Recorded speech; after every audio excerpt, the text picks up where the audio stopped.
Folks, Black Star Network is here.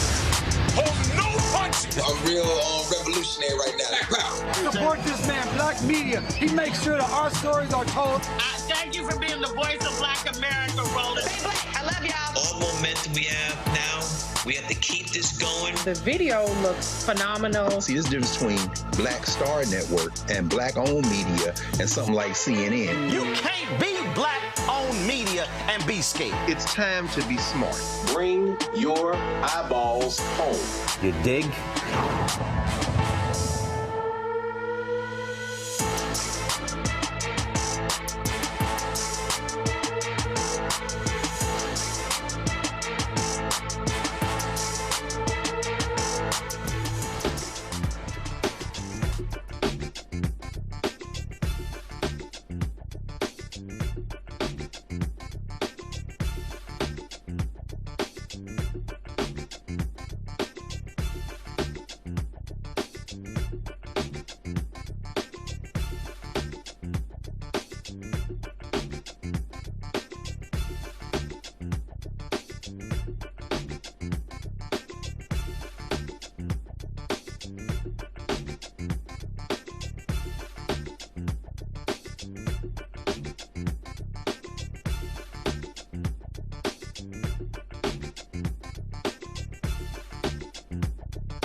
Hey, folks, today is Thursday, February 26, 2026. Coming up on Roland Martin Unfiltered, streaming live on the Black Star Network. We tried to tell you Donald Trump and his minions are trying to declare a national state of emergency in order to take over the midterm elections. We'll fill you in on these details. Also, on today's show, the Mississippi Supreme Court has ruled Republicans must redraw lines there because they've been screwing over black voters. But Mississippi is dragging its feet, hoping the Louisiana versus Cali decision is going to bail them out. And black folks in Mississippi are scared to death, but that could decimate black political power in Mississippi and all across the South as well.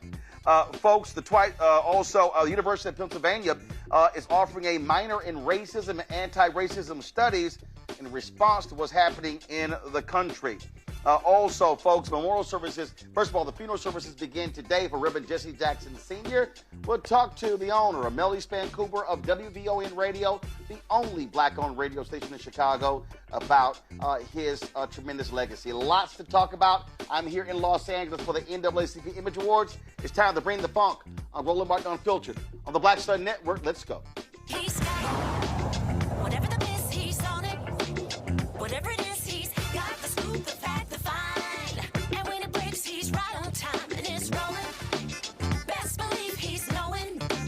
Putting it down from sports to news to politics. With entertainment just for kicks, he's rolling.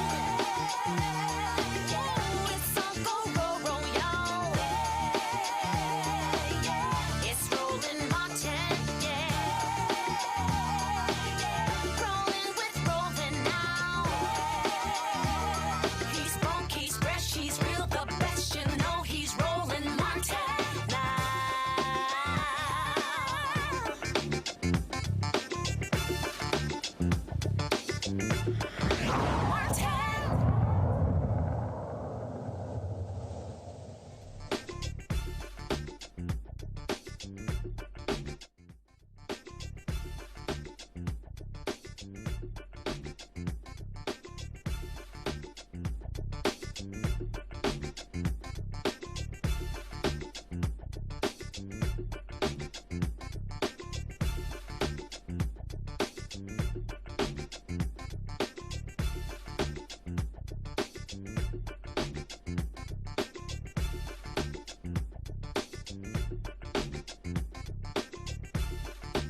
Folks, this is a live look from Chicago where Reverend Jesse Jackson Sr.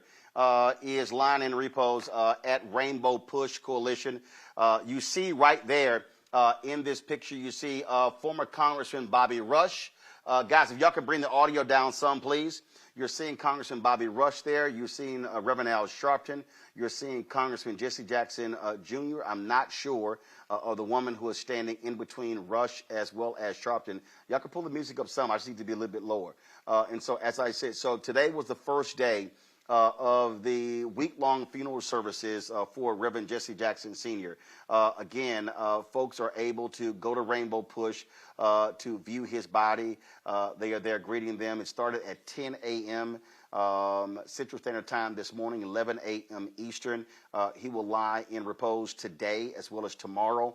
And then on Saturday, there's going to be a caravan traveling from Chicago. So it'll be driven by car from Chicago to South Carolina, where he will lie in state at the U.S. Capitol. You see stepping in right there to speak to Jesse Jackson Jr. and Al Sharpton is Yusef Jackson, a son of Reverend Jesse Jackson Sr. as well. And so looks like well, that's AP. We can't control the camera.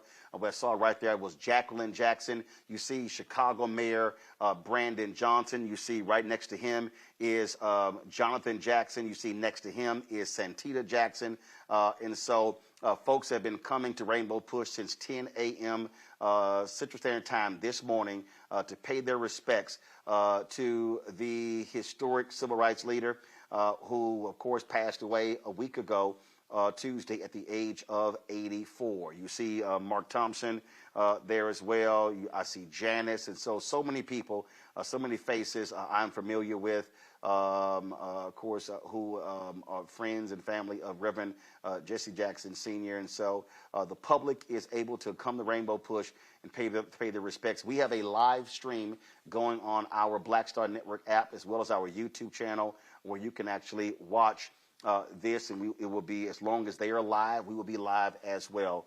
And so, again, the funeral services, the week-long funeral services for Reverend Jesse Jackson Sr. Began today in Chicago. All right, folks, one of the areas where Reverend Jackson always was fighting on behalf was the issue of voting rights. And something is happening right now that we warned everybody was going to take place, and that is Donald Trump and his minions were going to do all they could to steal the election. For the last 6 years, all Donald Trump has done is complain about the 2020 election, saying that it was stolen. Now, keep in mind, other Republicans ran and won.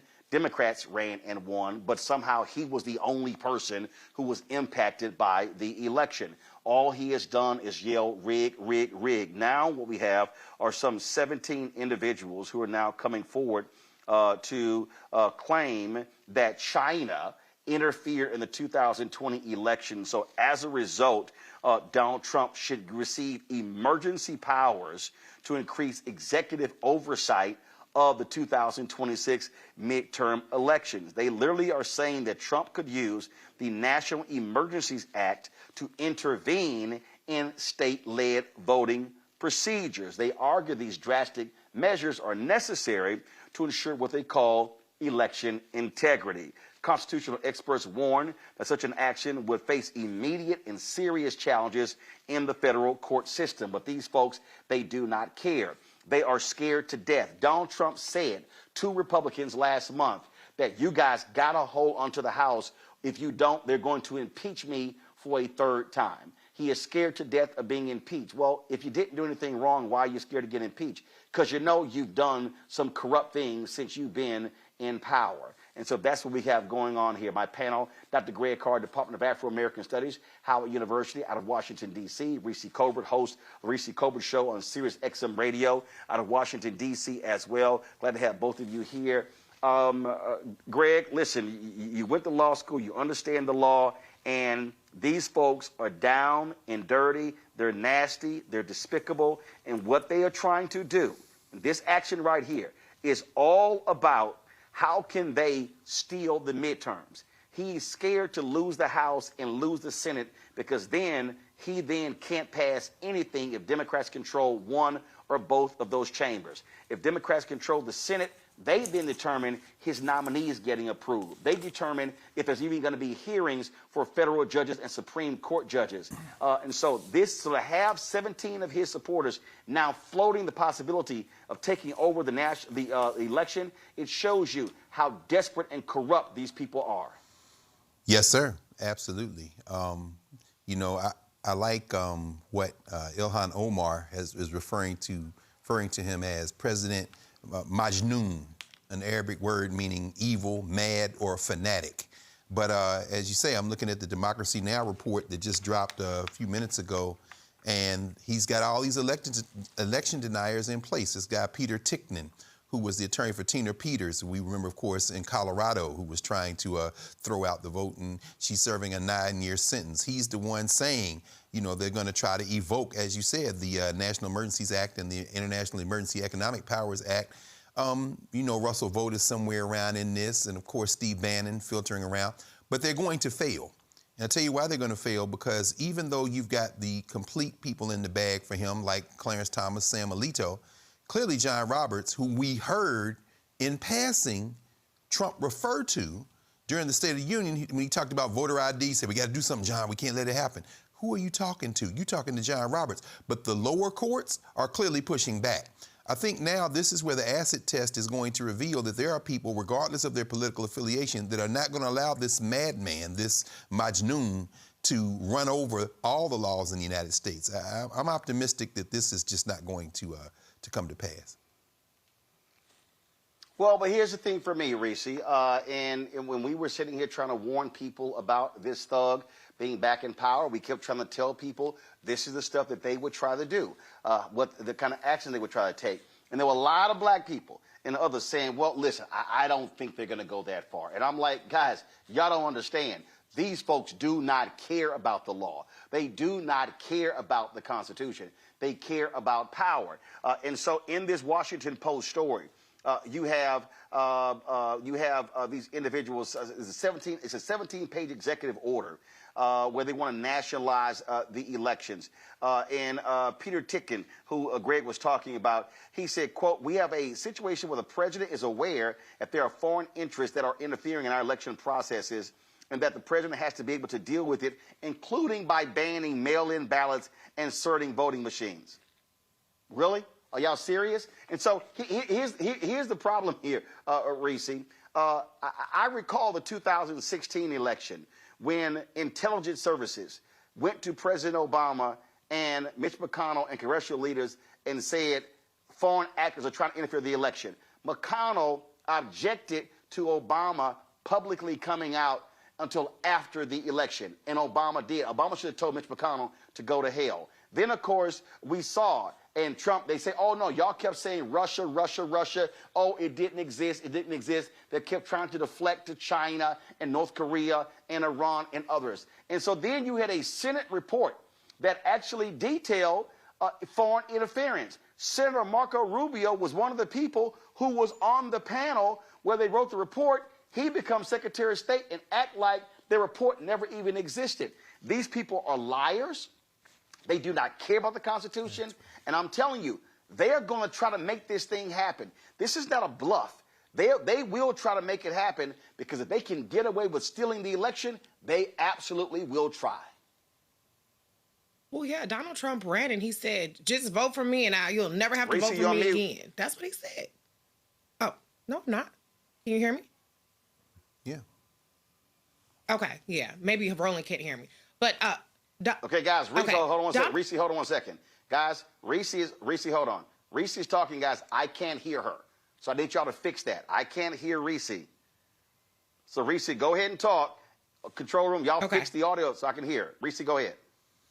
Now I can hear you. Go. Well, so Donald Trump, when he ran in 2024, he told an audience, just vote for me once and you'll never have to vote again.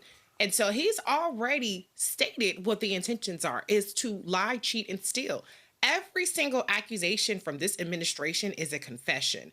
And so should we be able to successfully make it through the midterms without them lying, cheating, and stealing to the point to where they hold the majority, the first order of business of Democrats needs to be to investigate the 2020 2024 elections. Because if you're saying that it's possible that it happened in the 2020 elections, then goddamn it, I guess it's possible that it happened in 2024 as well. Because what the hell would stop them if they didn't want Donald Trump's ass in there? Why is he sitting in there right now? Or maybe other people like Vladimir Putin or other actors did want Donald Trump in here, and that's why he's sitting in office. And so we can't just disregard what they're saying, because usually they're doing the exact same things they're accusing the other side of doing. And so this is really important. And it is a pretext that they're using to try to steal these elections. And I'll also add, I remember when Andrew Gillum ran in 2020, no, I guess it was 2018, and there was, I'm pretty sure it was a black woman in Miami-Dade who talked about election interference in that race. And so that was never investigated because, unfortunately, Democrats are too busy half the time. And I know that he wasn't president, Democrats weren't president then, but Democrats have taken the posture that what Donald Trump is saying isn't even possible, because they want to try to engender faith in the election system. Clearly, there are some vulnerabilities here, but I have every single bit of assurance that any vulnerabilities are being exploited by Republicans for the benefit of Republicans. So what we need to know is that we have to get far beyond cheating distance. Whatever they do, we have to come back 10 times harder so that it is impossible to deny the will of the American people. Oh, absolutely. I mean, what has to happen, Greg, I think about the movie Remember the Titans, when it said, Herman, leave no doubt. I mean, we have to, who did we have on the show the other day? I think it was Congressman Jonathan Jackson talking about his dad. He said, we have to overwhelm the voting polls. I mean, we have to make it so hard for these folks to cheat. They'd be like, damn, we're going to have to flip 100, 200, 300,000 votes. We got to put pressure on these folks. And this is no moment for people to sit out. I mean, we say this all the time. I've been seeing these videos of some of these Simple Simons talking about, I didn't vote for Kamala Harris. I didn't vote for Trump because I didn't hear an agenda on police brutality. That's a lie. Didn't hear an agenda on economics. That's a lie. And I'm telling you, what these people want to do, they want to steal it. This Cali decision, we're going to talk coming up next what's happening in Mississippi. They absolutely want to invalidate state races, state Senate, state representative races, congressional races. People need to understand, if there's a national emergency, it is a national black emergency. Black people need to understand that there is an all-out assault to completely roll us back to pre-1964 Civil Rights Act, 65 Voting Rights Act, 68 Fair Housing Act days. And if these Republicans had their way, they would undo, and we already know they're trying to challenge the 14th Amendment, they will undo the 3 Reconstruction Amendments that were passed by the radical Republicans. You're absolutely right, Roland. Of course, there are unintended consequences. There always are unintended consequences. In this case, the Constitution is crystal clear. The President of the United States has no authority to interfere in federal elections at the state level. We know, of course, that this draft executive order, which has been kicked around since maybe July, according to this early reporting, we know that it does not have the force of law. It can be ignored. The Colorado Attorney General has already said we will fight them, but it's really almost not necessary to fight them in court because the courts have shown very clearly that they have rejected similar attempts. There's no statutory authority. There's just no way for them to do it. If, however, to your point, they do not only attempt this, but figure out how to bring it off, then of course the other prong becomes the prong that we should already, and Reese, you've already said it, we should already be practicing, which is to literally overwhelm them. As for the chattering class, the talking heads, the YouTubians, and others who are talking silly, maybe they're on the payroll, maybe they're not, the bottom line is this: we will overwhelm you as well. And in overwhelming you, we will use you as the barometer through which we show other black people and everyone else that this is what weaponized ignorance looks like. We're not going to debate you. We're not going to show you the other side. We're simply going to say you are a tool of white supremacy. And people are going to lose friendships. Well, guess what? Your political backs need to be broken. The unintended consequence, however, is let's just say that they succeed on all fronts. And this looks more like Turkey, or this looks more like Iran or somewhere where there are elections, but one candidate wins 90% of the vote and white supremacy reigns. Well, you know what comes next? Look at American history. There will be a fight. The only question becomes, you want to do it in the ballot box or do you want to do it in the street? But either way, this white supremacy is on its last legs and it's behaving that way. They're desperate and it's showing. Yeah, they're absolutely desperate. But can I just say, should it? Because, yeah, go ahead. Oh, I was just going to say, to your point, Dr. Carr, Democratic governors and AG should be coming out and saying, this is not worth the toilet paper I wipe my ass on, and we will not, under any circumstances, comply with it. That's right. Fuck suing. Fuck going to court. You ain't got to go to court. It's illegal. Mm-hmm. And so at a certain point, we have to get to the point where the Democrats that are in charge, just absolutely refuse to comply with illegal orders. That's right. The same way that businesses don't comply when Donald Trump says you can't buy houses or you can't, or what did he said he was going to do an executive order over interest rates. The same way that everybody else ignores Donald Trump's dumb ass when he puts these toothless executive orders out. I would like to start seeing some Democrats do the same as well. It don't always have to come to a lawsuit. Why don't we try that? Why don't we try forcing the administration to sue you into complying with something that's illegal as opposed to complying with it and then suing them so that you don't have to comply? That's right. Yeah, I think right now, I dare say, to your point, Democratic governors, Democratic attorney generals, Democratic election officials, county commissioners, there should be an all-out assault of hell no. That's right. Hell no, we will fight you to the end if you're trying to pull this here. They have to raise the bar, turn this thing into a major thing because, see, again, what Trump likes to do is he wants to throw 3 or 4 or 5 different things. Oh, we're going to attack Iran. They're going to slip this in and this and this. And national media, national white media is so stupid. They don't know how to do more than 2 or 3 damn stories at one time. And so they get stuck on it. And see, also national white media sees this as a game. Oh, they really not going to do that. They really not going to go. No, hell no. Every single time they've done that by saying, no, they really not going to do anything like that, they do it. Every single time. And this right here, they called it. Steve Bannon, after they lost in 2020, Steve Bannon and Greg said, we're going to put our people in the local state boards, county boards of election and the state boards of elections, and we're going to take over the system. That's what folks don't understand. And so they are going to try this. Mm-hmm. They are going to try this. Mm-hmm. And what I'm saying to our people, I mean, I saw this, Terrence Woodbury came out with this a survey talking about how young black men really don't see what's happening with Trump as somehow impacting their life. I'm telling you right now, young black men, y'all are wrong. Y'all are wrong. And look, by saying, well, I'm not really feeling it, let me be real clear. It's a lot of stuff that you say you ain't feeling that's actually hitting you because, see, you have been anesthetized by what's going on. Oh, it's going to hit you. I'm telling everybody watching right now, when this right-wing, ideologically driven Supreme Court rules for the state of rules in the Cali case, when they allow those racists in Louisiana who lost before by creating the 2nd district, when they rule that race cannot be considered in the creation of districts, oh, trust me, you're about to see the loss of black political power. You're going to see it happen. And you know what you're going to end up seeing? You're going to see the budgetary impacts of those black folks not being in power.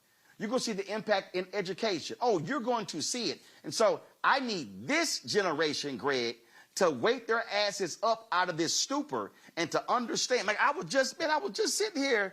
The Houston Chronicle had some video, and the video said 4 black women from Houston discussed the 2026 election fatigue and the frustration of being the backbone of a Democratic Party that seldom rewards their loyalty. Listen, I feel folk on all that. This ain't no time for no damn fatigue. No. And oh, I'm tired. Because way too many ancestors were also tired But we need to really understand, we are sounding this alarm for a reason.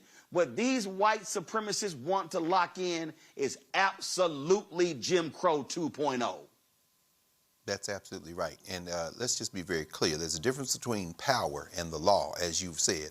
And we have to be very clear about this. White commercial news, entertainment, media should be at this point completely ignored, with only one exception, and that is reporting on factual events. Everything else, interpretation, ignore it. Again, this station here, young people, if you got young people in your family, sit them down in front of this station and let's do that. Because we know that when we engage with our young people, they will respond. But we have to engage with them, and we got to do that. Just ignore all the rest of that stuff. Let me bring up Caleb Bedelia. He's a staff writer with the Marshall Project. Again, we've been talking about what's going on here. And Caleb, you guys have this great story dealing with Mississippi. And it says, Mississippi's black voters brace for SCOTUS to gut their political clout. And you walk through how black folks in Mississippi have been winning in the courts as relates to how they've been racially driven out of power, and the courts have been ruling in their favor. Now, all of a sudden, the courts are ruling by saying, listen, multiple races benefiting African Americans. Now Mississippi is sitting there going, oh, please, let's hold off, because when the Cali decision comes down, we're going to be in the clear. This right here is going to have a devastating impact on black political power in Mississippi and beyond. Yeah, that's right, Roland. I'm glad to be on the show tonight. And the story that I've reported is about the Mississippi Supreme Court. Mississippi elects Supreme Court justices from a series of 3 different districts, one pretty much in the northern part of the state, one in the middle of the state, and one in the southern part of the state. And there was a lawsuit brought by black voters in Mississippi that said, the districts are drawn in a way that dilutes the power of black voters in Mississippi. Mississippi, of course, is the blackest state in the country. About 37% of our statewide population is black in Mississippi. But right now, there is only 1 justice of 9 on the state Supreme Court that's black. There's only, in the state's history, ever been 4 Supreme Court justices on the state Supreme Court that have been black, all of them since 1985, and none of them have ever served on the court at the same time. There's no black justice that's ever had a black colleague on the Mississippi State Supreme Court. Federal district court judge ruled last year, yes, the lines are drawn in a way that dilutes black voting power in Mississippi. So the state legislatures under a mandate right now, they have an opportunity to redraw these districts that would enlarge black voters' influence in the central district. That's the central part of the state.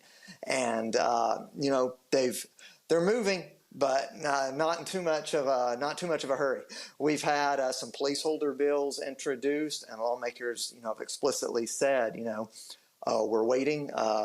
We're going to see if Calais comes down before we adjourn. The legislature goes out of session for the year in April, and you know, if it gets down to the end, we'll introduce a map. We'll do what the court, the lower court, has asked us to do.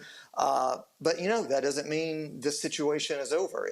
Even if we get through the end of the legislative session and lawmakers do approve a map as instructed by the lower court, and they increase the influence of black voters in the central district, give them more power to potentially elect additional black Supreme Court justices.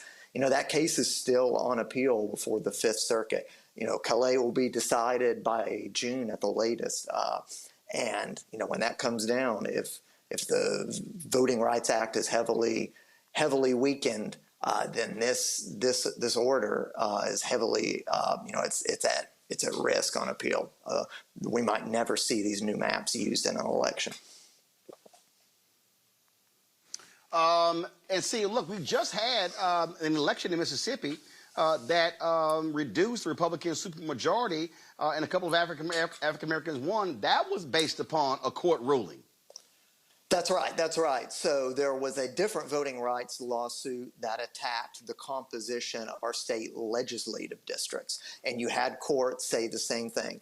The legislative districts are drawn in a way that weakens black voting power. So we had special elections that increased the number of black representatives in both the state Senate and the state House. And you're right, those races in the Senate were sufficient to break the Republican supermajority that existed in the Senate. So right on the heels of that, we've had a different district court say the state Supreme Court districts dilute black voting power, and that judge has really indicated she's likely to order special elections, but she wants to see the maps first that come out of the legislature and see if those are maps that she'll say pass constitutional muster, pass the fault that she found in the current maps, that there's a Section 2 violation. That's Section 2 of the Voting Rights Act. So you're right, black voters have had a string of successes in the courts in the last couple of years bringing voting rights claims in Mississippi.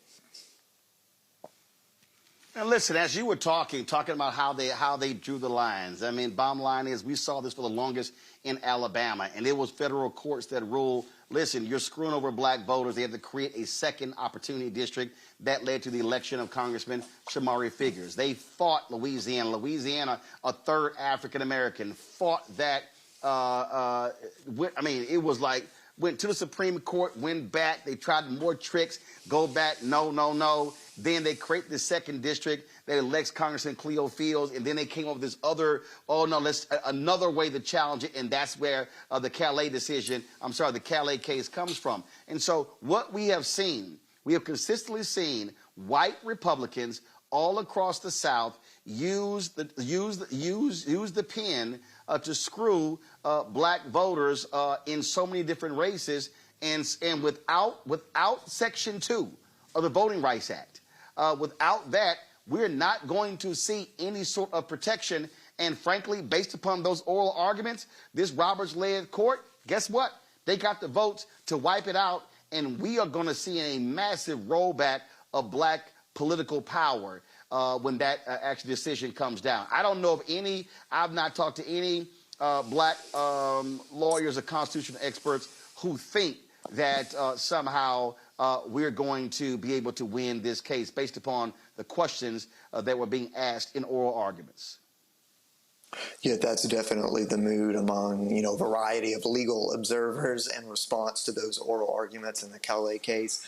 Virtually all of the conservative justices in oral arguments seemed, skeptical at best about the current legal framework.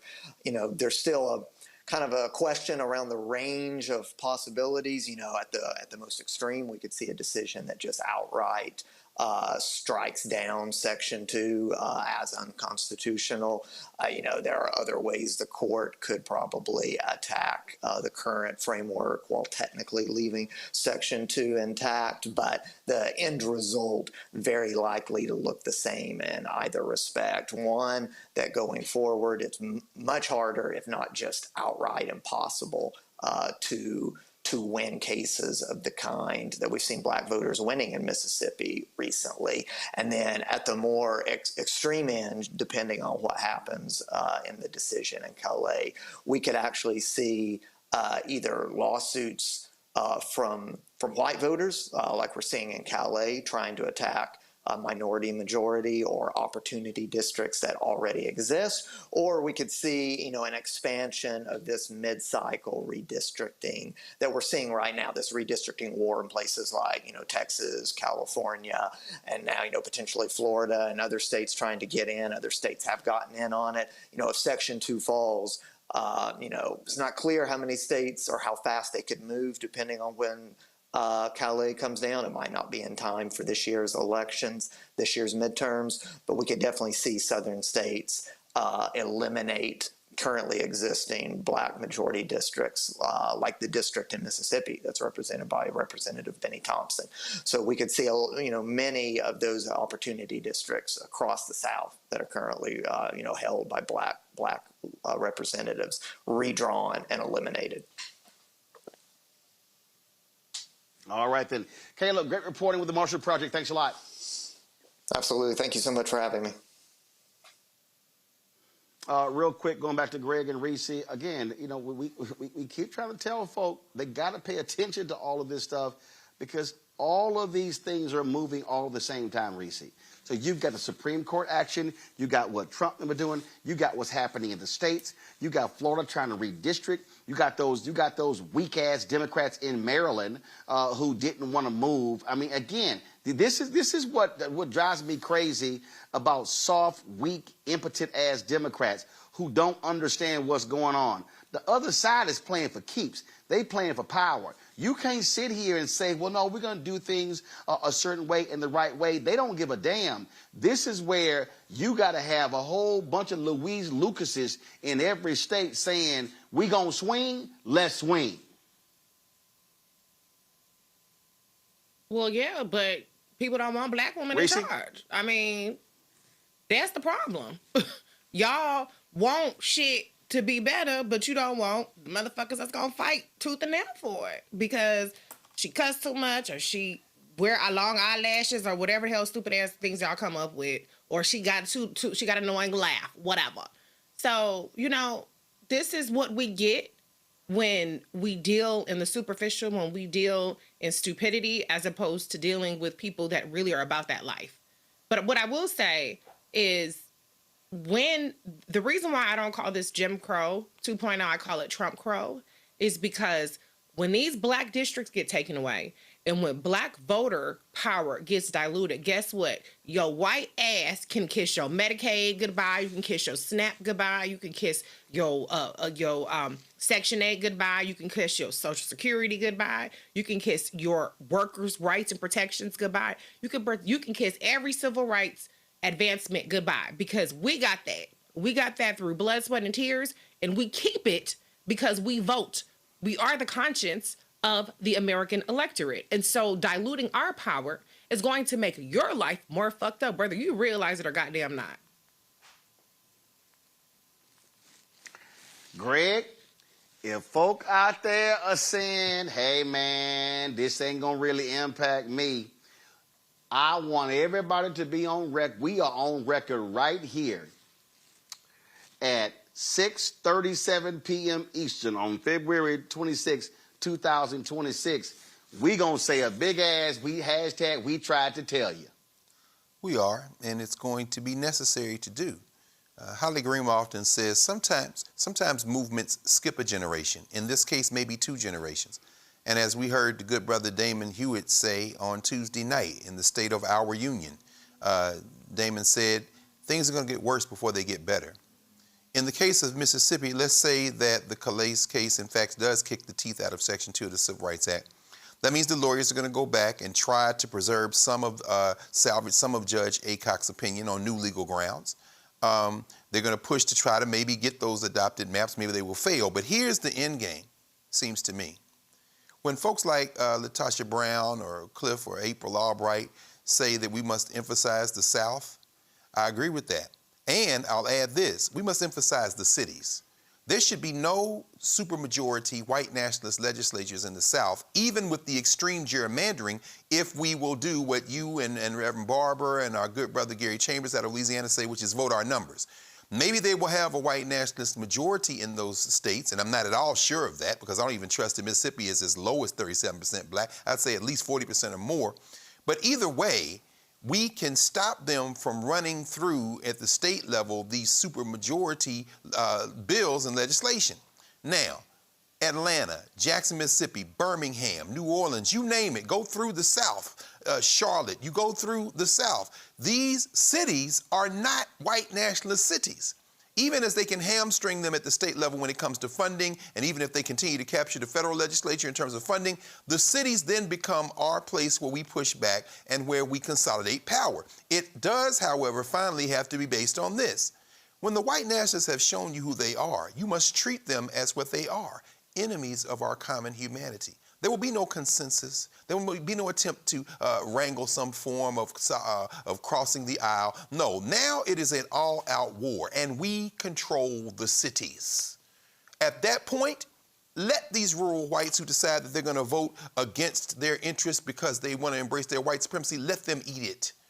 And let's engage in colorblind constitutionalism, as Derek Bell would call it, in the cities. We're just giving out contracts based on the majority of the people in the city. We're just doing that. And guess what? If you control the mayor, if you control the city council, even if they try to starve you at the state level, you still have considerable power. And then this next generation, not these young people now, perhaps, will continue to run up and down and chase balls for the SEC or anything. But the next generation, when it gets bad enough, the pushback will happen. And guess what?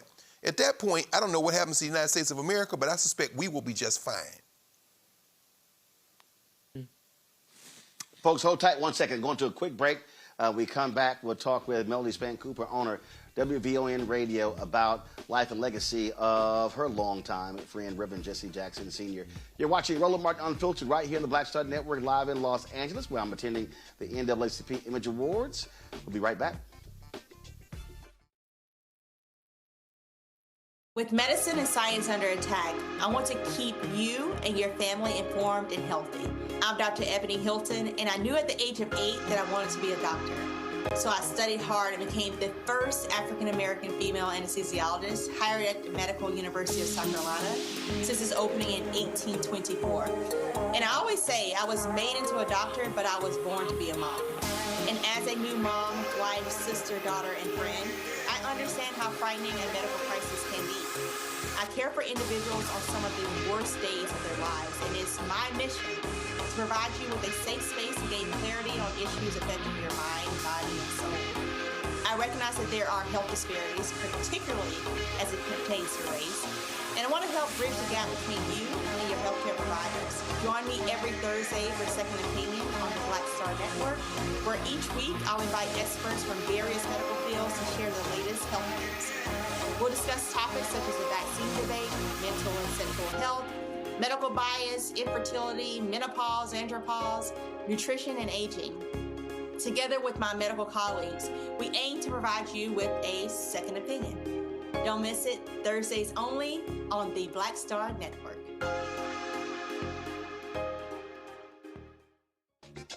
My name is Bill Duke, and you're watching Roland Martin Unfiltered.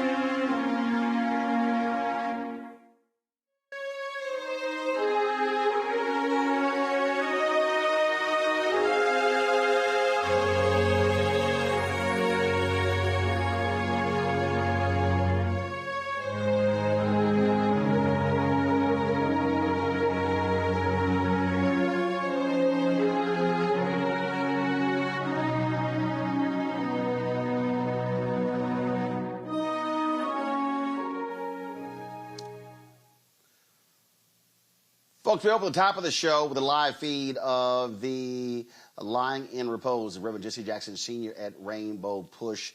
That is still going on. You see right there. Families greeting folks there. My guest today is Melody Span Cooper, owner of WVON Radio, the only black-owned radio station in Chicago. Has known Reverend Jackson, the family, for a very, very long time. Of course, her father, Purvis Span, also prior to that, owning the station as well. Melody, I swear, so your daddy owned it, you owned it, but a lot of times Reverend Jackson acted like he owned WVON. Yeah, he was a major shareholder in it, right? He did, and Roland, you can recall during the time that you were there were two people who I would always tell you guys, I don't care when they call, let them in. One didn't take a lot of advantage of it. The other one took a lot of advantage of it. And that was, of course, Minister Farrakhan and Reverend Jesse Louis Jackson. He will be greatly missed. And, you know, for the last 2 or 3 years, you know, us not getting those calls every day, him wanting to come on to discuss whatever it is he wanted to talk about, you know, it just shows how much for granted we took those times at a time like this. Yep. Oh, and the thing is that, and this is what I try to explain to people, because he would call when I was at WVON, when I ran Chicago Defender. Yep. Reverend would call about a story that I wasn't even working on, that he would want turned into a story. But the thing that people need to understand, and I don't know of anybody else in my career who understood the value of black-owned media. He understood, and black newspapers, black magazines, black radio, and it's a lot of politicians and a lot of activists. They love the mainstream media lights and attention. Reverend did that, but he understood you always talk to your people in black-owned media. He really did and respected it. That's why we're there. We've been there since 7 a.m. this morning. We will be there all day today, all day tomorrow. We're going all the way with Reverend because he wouldn't have it any other way, Roland. You're absolutely right. And what I loved about him is, Reverend changed a lot of trajectory for these businessmen, a lot of black businessmen in corporate America. He never stopped talking about black media when he went there. Black-owned media and the importance of supporting it. So no matter how global he got, how big he got, he always remembered local. The world turned green and global. He always was black and local. And that's a benefit because when you reach the amount of people that Reverend reached and touched, it was great that he took us with him and made people respect us. He didn't put the major networks ahead of us. He wanted us in the room, and he when he was in the room with people who could make a difference for us, he talked us up, and we will miss him. I don't know of anybody even coming behind him that carries that mantra for us. You do it, of course, right? I do it, but someone who's not directly engaged with us. I don't know if there's a replacement for that. Well, I remember, there isn't. I'm just being straight up. I remember having this very conversation on WVON. I remember saying to the audience, and you're talking about, that was 2006, 2007, 2008. I was like, y'all, I'm like, black people, I'm telling y'all right now, and y'all don't want to hear it, but there is nobody who is on the level of Reverend Jackson. And I would often say, I'm telling y'all right now, y'all can act like I'm wrong, but I said, black America has no idea how we will rue the day when Reverend Jesse Jackson is not on the scene. And because of Parkinson's, and even though he was still with us, because he did not have the voice and the stamina, we actually see it. We felt it.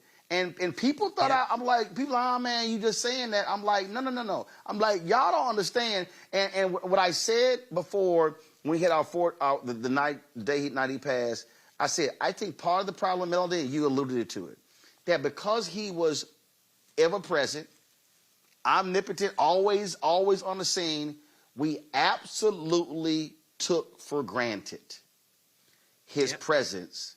And I said, we gonna feel it when times get tough, because it's gonna be like, yo, who has not only the intellect but the health and the stature to be able to command the attention of the folk on the other side of the table.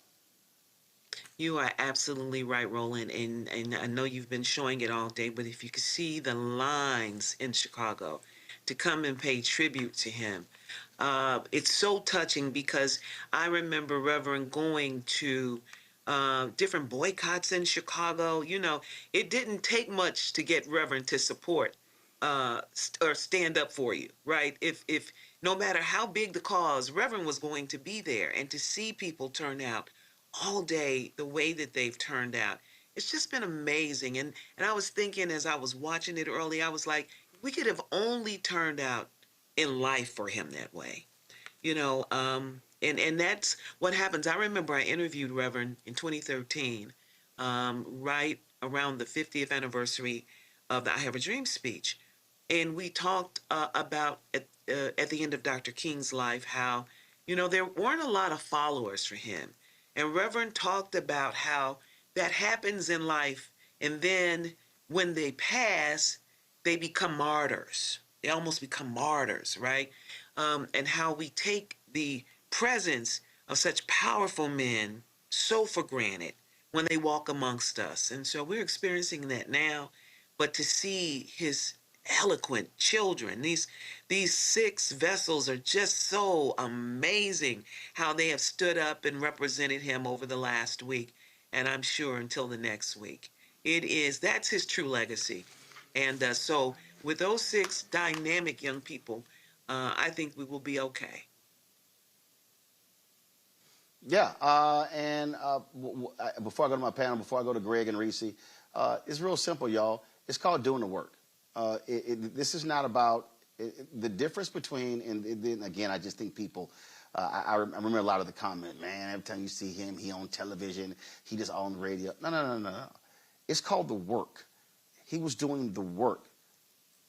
Too many people really do not understand the intellect of Reverend Jackson. When the ability to recall facts and figures, the ability to be able to connect the dots and all of that. And when you talk about, putting folk out to pasture, I mean, and I'll say it, listen, a lot of people were pissed off when Obama got elected and comments Reverend made. And I remember having him on the air. And when even I went off on him. And I was like, look, now damn it, I'm agree with you. And I'm going to disagree with you. But what happened was... You and Reverend were so funny, Roland. Keep... You and Reverend were something else together. Look, some days you all were on the same page and the days that you weren't. Oh, goodness, right? But that speaks to the integrity that you have to stand up to a man that powerful. Most people wouldn't, and you would challenge Reverend. But it was in love. It was always in love. Oh, absolutely. And see, when Obama gets elected, and I remember this vividly, a lot of people, I'm talking about a lot of black people, would not bring Reverend on their shows. They would not listen to what he had to say. And when he went after Silicon Valley, and I remember him calling me and had my TV One show, and I was on Tom Joyner, and he was calling, and I said, and I understood what Reverend was doing. And folk were like, man, I'm with Reverend, sit down. I'm like, do y'all understand what are you talking about? And he was the one, we're talking about 10, 11, 12, who really began to jam up Silicon Valley to force them to honor their commitments. And we were talking about this. So this was pre-George Floyd's murder in 2020. He was forcing Apple, Facebook, Google, to really hire and commit to doing things with African Americans. And again, a lot of black folks wouldn't put them on. And I said, Reverend, I'm going to put you on every week because the issue matters. And that was my point. We have to learn that we may have disagreements about certain things. It can't be personal. When the interests of black people are at place, the mission comes before folk personal feelings. Absolutely. Absolutely. And the thing that people have to really respect about Reverend was he wasn't afraid. Roland, he never was afraid of the fight.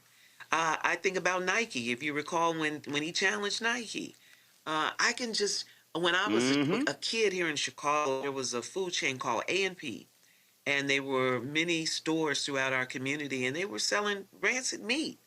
Reverend shut them down. If the cause was not on the side of what he believed was right for our people, he was willing to take it up, big or small. And I don't know how you fill that void in 2026. I just don't know how you do it. Maybe you don't. Maybe it's time for all of us to stand up. Those of us with voices, those of us who have the acumen and the power, and go in these boardrooms and go wherever the cause is, and do it in respect and honor of him, because he did leave the blueprint. Questions from the panel. Reese, you first. Oh, thank you for sharing your insights and your relationship. One thing that we've seen in Reverend Jackson with his People's Platform and his presidential campaign was revolutionary and incredibly progressive. But what we've seen in progressive movements more recently is try to pivot away from the idea that race specifically is something that should be tackled in our politics and not just class. So can you talk a little bit about Reverend Jackson's intersectionality around race and class? That's a great question. Reverend, I don't know if you've ever heard him referred to as the country preacher. Reverend came from the South, never left that, never lost that sense of connectivity to poor people, to the underserved. And although, his journey took him globally, across the board, internationally, into corporate America, Reverend's love, I recall just in the last 10 years, he would do his conventions in Chicago. Reverend put a tent outside. And we were all like, why is Reverend got this tent outside? He was harping back to a time when Dr. King, when they did the Poor People's Campaign. Now, probably nobody on this panel lived back when they did the Poor People's Campaign, but that he stayed connected to that.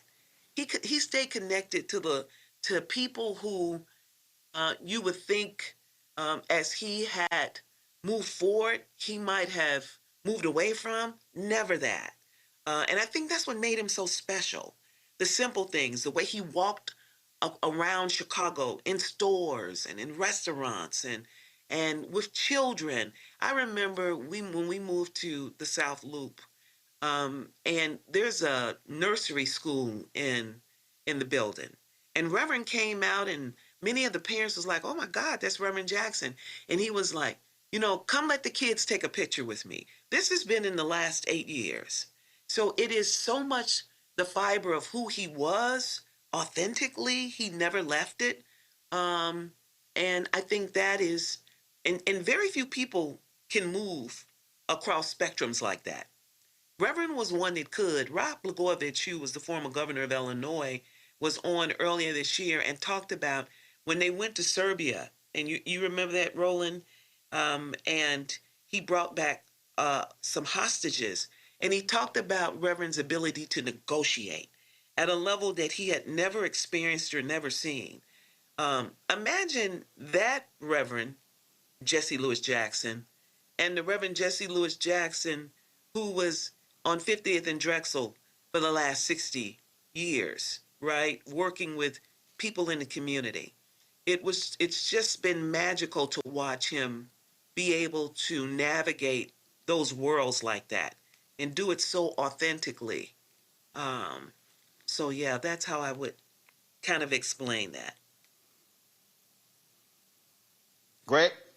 Thank you. Thank you, Roland. And thank you, Sister Melody, for all your years and all your family's years of service to our community. Black-owned media is defined in many ways by the voice of the Negro. And that's really what I want to ask you about.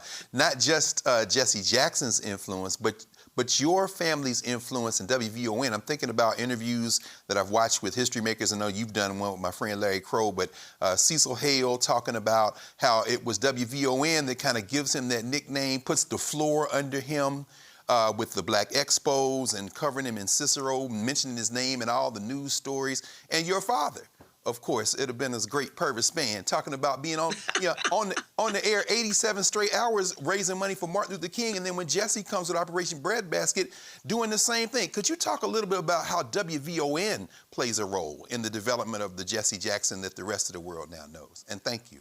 That's so awesome. Thank you so much for asking that. Chicago is very fortunate to have a station like WVON, whose call letters for the voice of the Negro. And as we've evolved as a people, of course, we now call it the voice of a nation. But one of the reasons why Chicago has a Jesse Jackson and at the level of prominence that he's been You think about we're on our fourth African American mayor in Chicago, first black female U.S. senator, a president of the United States. It's because of really black owned black press. Think about the Chicago Defender. You think about what we do at VON. You think about the Black Star network that Roland has built. We're agitators. We're activists and we're agitating. So we may not, we've got wonderful audiences and they may not be the size of CNN's or something like that, but our ability to make a difference among our people and to get them moving. We start the movement. We're a movement radio station, and I think that is what melded us to Reverend Jackson when he got to the assignment to come to Chicago from Dr. King. And it's always been that way. You know, Dr. King, VON was Dr. King's pulpit. He used Chicago because there were so many black folks that had moved there, 1 million strong back in 1966, 67. Wow. And he moved to Chicago because he knew it was a great platform to show the world the disconnect between the economics of black folks and the rest of America. And so ever since then, I mean, that I think our footprint has been in so many different things. I was at a church last night talking about it, and for Black History Month, the importance of this, and markets that have stations that are hyper-local, connected to community, community-centric, are more progressive markets if you look at it, or they should be across the board. And in markets that are not progressive is because they don't have somebody there that's speaking truth to power and waking up the community and saying, hey, we are powerful, let's go. And that's what VON has been to Black Chicago, and why Black Chicago has been the first in so many different things. Roland will tell you Barack Obama, when he first began and started wanting to run for state senator, he did talk shows at VON. He was a regular caller to WVON. The black community got to know him in a very wide way because of that radio station. And he's never forgotten that. Thank you. And this is why to this day, I have said directly to black United States senators.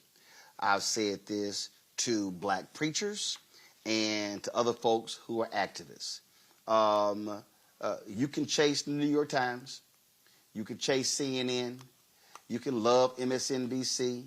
You can go to all those places. But if you ain't got a base of black people, and if you ain't going to black radio, and you're not talking to black digital operations and talking to black newspapers, you're going to find out what's going to happen when you try to go higher.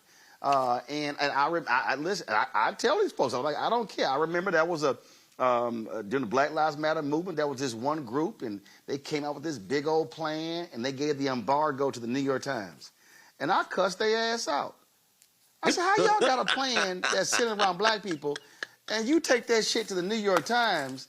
I said, but then you won't bring your ass on Tom Joyner Morning Show and TV One and black radio. And you know what happened? They plan didn't go anywhere. I'm telling you right now, I told Kamala Harris and Cory Booker, I said, y'all ran for president, y'all made no effort to build a black base by doing black radio and black media. So when they ran, folks didn't know who you were. Yeah. I got one better for you, Roland. I keep telling I got one better that. for you. You want to hear the new one? Imagine Black History Month. Oh, yeah. And we don't get $1. And I'm watching Black History programs on these big O&O stations brought to you by Toyota. They'll pay white folks for our culture, but won't invest with us on our culture. That's how crazy this has gotten. And the problem that we have, and the problem that we have today is that, and if we really want to be honest, with Reverend Jackson, because of what happened with Parkinson's and now being deceased, we do not have a major civil rights voice who is making Reverend Sharpton is doing some, but I'm talking about, again, I'm speaking on Reverend Jackson's level, who was understood this and would literally say, I'm going to organize these meetings with these very companies and walk in saying, how you funding these projects over here but not over here?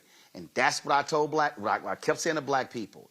You gotta have freedom fighters on the national level who are speaking up for black economics, who have the personal capacity and the power to be able to affect change. And black America had better understand we're gonna miss this. And if there was never a time with the anti-DEI efforts, and I'm telling y'all black folks, ain't no black-owned media outlet not being impacted. I know black newspapers that have lost 80% of their funding because in the last year.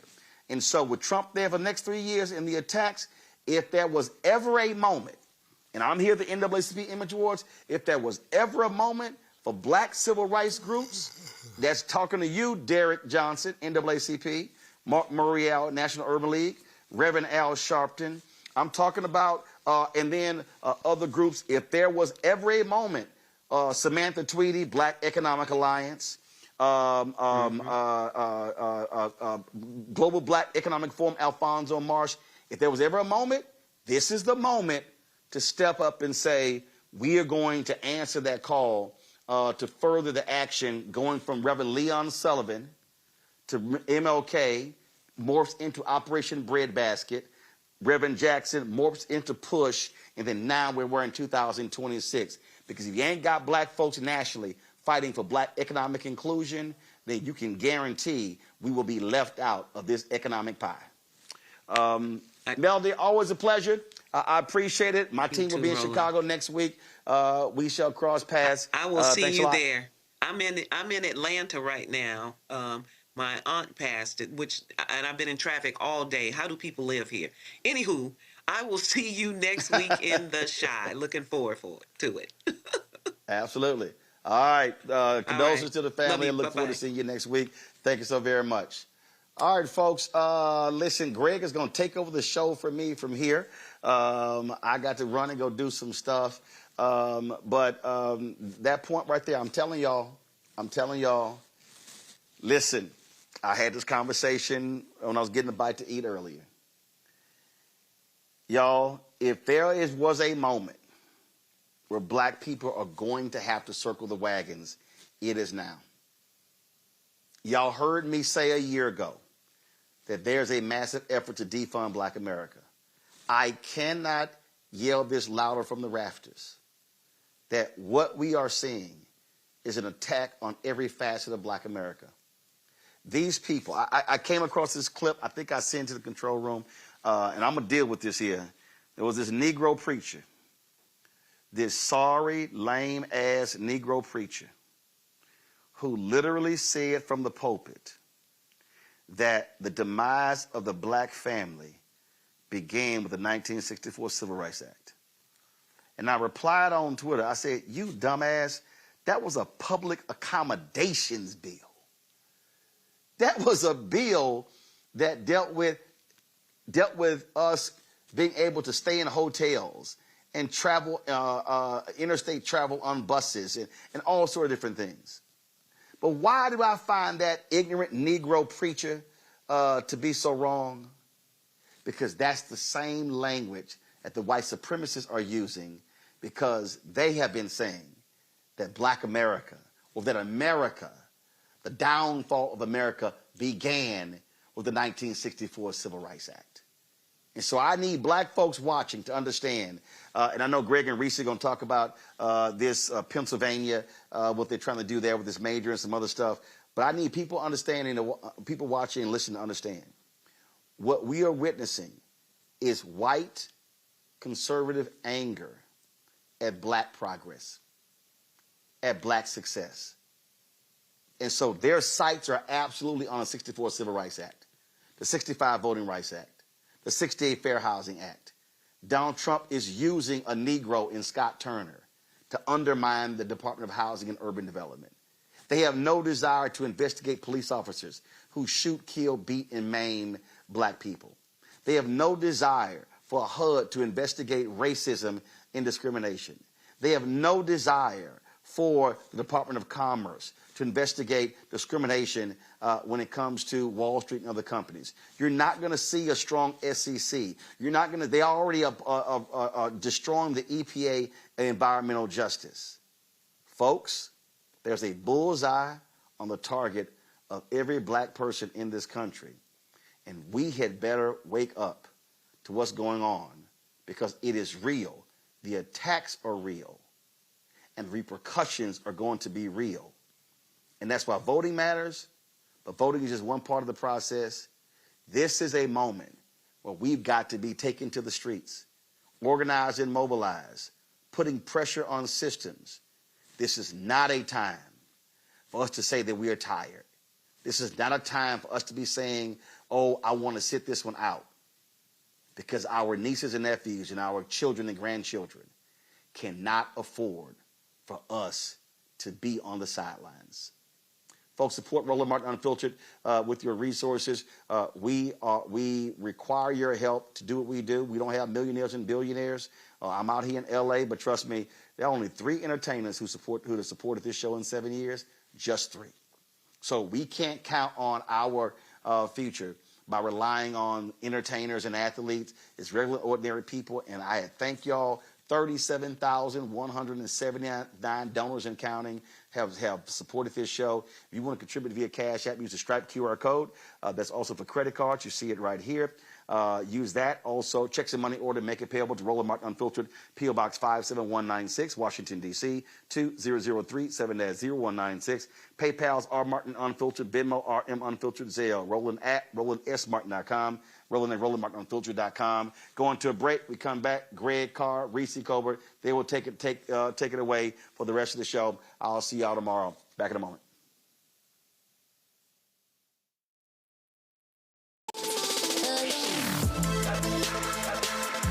Hey y'all, welcome to The Other Side of Change, only on the Black Star Network and hosted by myself, Bree Baker, and my good sis, Jamira Burley. We are just 2 millennial women tackling everything at the intersection of politics, gender, and pop culture. And we don't just settle for commentary. This is about solution-driven dialogue to get us to the world as it could be and not just as it is. Watch us on the Black Star Network, so tune in to The Other Side of Change.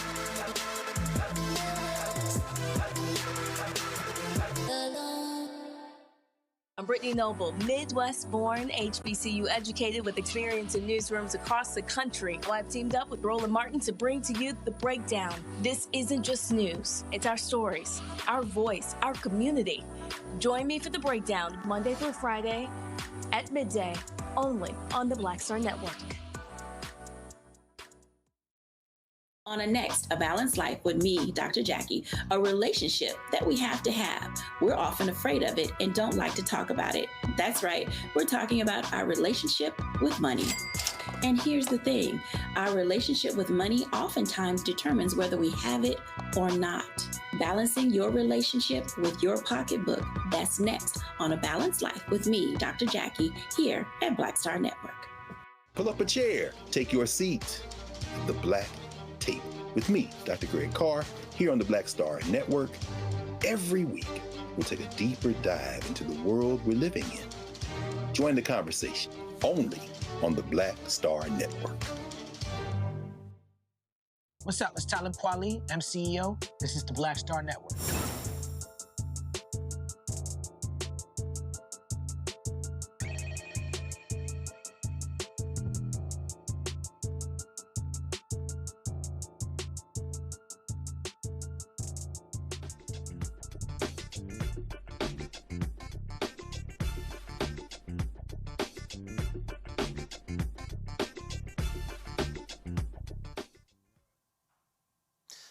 Donald the Con Trump is escalating his so-called war on fraud, freezing more than $250 million in Medicaid funding to Minnesota. Junior Varsity Vance, J.D. Vance, says the payments will remain paused until the state submits an anti-fraud plan that the administration considers acceptable. Minnesota is the first state targeted, and officials say others could follow. Of course they do. The move comes a day after Trump vowed in his so-called State of the Union to crack down on fraud in federal programs. Probably the first thing he needs to do is give all the money that he and his Trump crime family are taking out of our pockets back to the government. The administration is freezing new Medicaid payments to companies supplying durable medical equipment while it investigates suspected fraud. Governor Tim Walz is calling the Medicaid freeze political retaliation and warning it could impact vulnerable residents. To explain how this freezing of funds will impact those who need help is Adamika Meadows, author, the CEO of Health Tech for Medicaid. Welcome to Roland Martin Unfiltered, Sister Arthur, and please walk us through how this is going to impact us in real time. Yes, well, I'm just in Minnesota today, just landed just an hour or so ago, and what's happening in Minnesota is significant because Medicaid is a state and federal partnership. So the federal government kind of reimburses states for services that are already delivered. So this is not getting money ahead of time. This is you've already delivered those services and you're waiting for your payment. It's a little bit like you going to work, working all of your hours, and then waiting for your paycheck. In this case, CMS, or the Center for Medicaid and Medicare Services, is temporarily withholding not just $259 million in reimbursements, while they're alleging concerns about fraud and fraud oversight. This is really unusual, both in scale and in posture, and it raises real questions that we're concerned about enforcement, about state and federal balance, and about how quickly providers get paid directly. I think that, when federal payments are paused, and we saw this twice last year, we'd never seen this before where, people did not get paid for Medicaid. The immediate pressure falls really on the state budget and on the healthcare providers, on the healthcare systems. That's hospitals, that's clinics, that's behavioral health providers, that's independent doctors, that's transportation services, who they already operate on very tight margins. I was a hospital leader for about 16 years in this country, and we deeply rely on Medicaid. Children's hospitals, like so much of their budget is reliant on Medicaid. So the larger issue is not just fraud enforcement, but because I think all of us agree that Medicaid integrity matters. We all want to have a safe and we want all of our federal dollars to be spent well. I don't think anybody's denying that. The question now is really how is enforcement handled? And how CMS is going to be working with states through these audits, especially since we've really not had a lot of these audits and correction plans in this way. How withholding federal dollars of this scale and size represents a bigger federal posture. It's pretty authoritative. It's very concerning. Could we talk a little bit about how they have failed so far to actually carry out these cuts? We know that it has been blue states, Minnesota, New York, California, Illinois, Colorado. The federal judges blocking most of these efforts. We've seen them attempt to withhold funding for food stamps. A federal judge blocked that. HHS tried to freeze $10 billion in funding for child care subsidies. A federal judge blocked that. I'm sure that you all will be in court around this. Could you walk us through what you expect, whether or not this might even succeed, given what we're seeing so far coming out of the federal courts? Well, it's a little bit complicated, right? Because all of those different cases had to do with different pots of money and different funding scenarios. This is a completely different pathway, and it's a pathway we're not really used to getting kind of cut off. One, in that volume of money, and two, in this sort of way. So this is kind of unprecedented in a way. I do expect there will be legislation around that. There'll be some enforcement around this. I'm certain there'll be litigation. I think what people need to understand is that Medicaid is the largest insurer of children, right? It is the biggest payer of long-term care. It is a major source of disability services, right? And you talked about durable medical equipment, right? These are things that people need, right? And so when funding becomes uncertain, providers, hospital systems, clinics, federally qualified health centers, they face cash flow issues, and that can ripple outward. Now, I don't want people to think their benefits are ending, right? Or that this impacts them personally at home. It really impacts the systems more than it impacts them.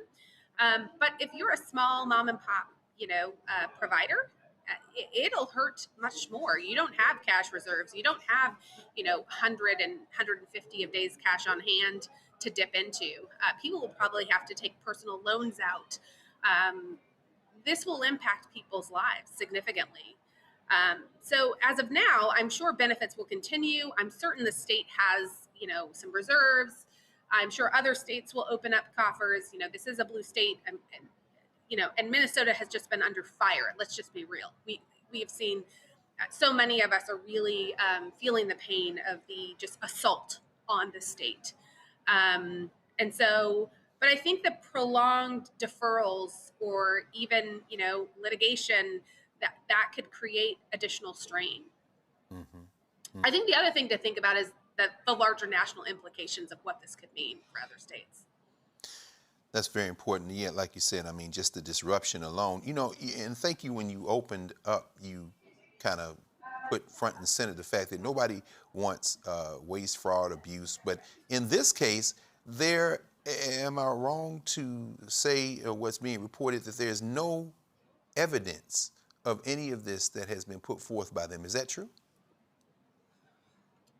From what we've been told, that is the case. Those of us who work in this field, we spend a lot of time with the federal government. I spent time on Monday with CMS representatives. I think we're trying to be as friendly as possible. This program represents a fifth of Americans. We really need to do our best to be at the table and to ensure the integrity of the program. With all of the stuff on the table with HR 1 happening, we are really trying to make sure as many people as possible, and for me, like as many brown people, as many people of color as possible, get access to the services that are necessary to keep their lives. It's a quality and duration of life issue for us. I know that this administration is really touting, fraud, waste, and abuse in every angle it can. I just worry that it's doing it on the backs of people's lives and livelihood. Absolutely. If you don't mind, we're going to bring our sister Reese Colbert in to be in this conversation. Reese, any questions, comments for Adamika Meadows Arthur? Thank you for being here. One of the points I try to emphasize is that these safety net programs are not charity, and how they essentially supplement people who are not are receiving these services, this Medicaid or Medicare or whichever, by providing a patient and revenue base in these areas. Can you talk a little bit about how Medicaid stabilizes the consumer base or stabilizes the revenue base so that providers actually want to service certain areas? Well, sure. I mean, I was, like I mentioned earlier, I was a hospital leader, and, many hospitals do not survive actually without federal dollars, certainly Medicaid, right? Most hospitals rely on about 30% of most hospital budgets are at least Medicaid, let alone Medicare, which is another federal program. Our hospitals, and that's not even speaking of our rural hospitals, which deeply depend on our federal resources. So not only do people in the U.S. rely on them, as you know, most people, well, almost everyone over the age of 65, as if they've paid into the system and they're a citizen, are eligible for Medicare, and they should sign up for Medicare. I'll tell everybody that. So almost every hospital in the nation takes Medicare dollars, and should. And you look at children's hospitals, as I mentioned earlier, they significantly rely on Medicaid. So without federal dollars, we don't have, our commercial base is not set up to fully, these are insured patients. Let me just step back. This is not charity care. This is not money being thrown away somewhere. These are insured patients. They have insurance. Can we continuing this, it's interesting. I was looking at Health Tech for Medicaid, the formation, of course, that you founded in 2018. It looks like a very wide coalition and broad coalition of folks, a lot of healthcare providers, a lot of folks looking at the fellows program that you have and kind of bringing another generation in to help them understand how we can intervene in this. How important is the political process in this, and where do you see the pressure points that can be pushed on to kind of maybe force this current administration to back up off of this? And how important is like solidarity and coalition, because you seem to have built quite a broad one with Health Tech for Medicaid? Yeah, I mean, part of the seeds for why Health Tech for Medicaid came to be is that we did not have an ecosystem upgirding Medicaid, right? We also did not have a lot of power in Medicaid. It was the largest insured population in the nation, but we were not in capital markets. We were not seen as a viable, investable ecosystem. And so that's actually where it came from. It came out of major frustration as a hospital leader, and watching Silicon Valley and all of these products and services come in and running a delivery system and seeing a rationalization of who got innovation and who didn't. And so that's really where it came from. It now has grown into a very large national name. We've got payers, providers, policymakers, entrepreneurs, investors, advocates, but more importantly, people on Medicaid, their caregivers, family members, who are a part of our ecosystem. We've got well over 80,000 people on our mailing list. We've got a really great, newsletter that comes out. We try to be very informative. We're on all of the social channels. But like you said, we are trying to train up the next level of Medicaid leaders in this country. Medicaid still is not taught in most health policy programs in some ways, in most medical schools.